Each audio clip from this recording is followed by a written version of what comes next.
পবিত্র কোরআন ধীরে ধীরে অবতীর্ণ হয়েছে যাতে নবী মুহাম্মদ সাল্লাল্লাহু আলাইহি ওয়াসাল্লামের হৃদয় মজবুত হয় এবং মানুষের প্রশ্ন ও সমস্যার সঠিক সমাধান দেওয়া যায়।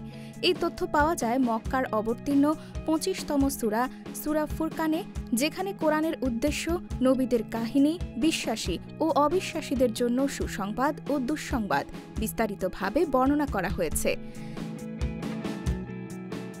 সূরায় আল্লাহর একত্ববাদ, নবীদের জীবনী, জান্নাত ও জাহান্নামের বর্ণনা রয়েছে।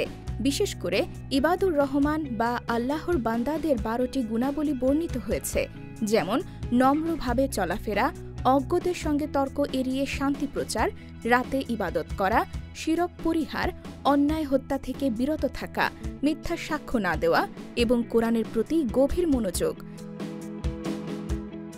সূরায়ে তাওবার গুরুত্বেও আলাদা জোর দেওয়া হয়েছে। যারা তাওবা করে ও সৎ কাজে মনোনিবেশ করে, আল্লাহ তাদের পাপ ক্ষমা করবেন এবং দয়া করবেন। নবীদের জীবনী থেকে নেওয়া শিক্ষা নবী সাল্লাল্লাহু আলাইহি ওয়াসাল্লামকে সান্ত্বনা দেয়। এছাড়া আল্লাহর সৃষ্টি ও মহিমাও বর্ণনা করা হয়েছে, যেখানে আকাশে সূর্য ও চাঁদের সৃষ্টির কথা বলা হয়েছে, যা আল্লাহর অসীম শক্তির নিদর্শন। সুতরাং ধীরে ধীরে অবতীর্ণ কোরআন মানুষের হৃদয়কে দৃঢ় করে এবং তাদের সঠিক পথে পরিচালিত করার জন্য এক মহিমান্বিত বাণী হিসেবে অবতীর্ণ হয়েছে।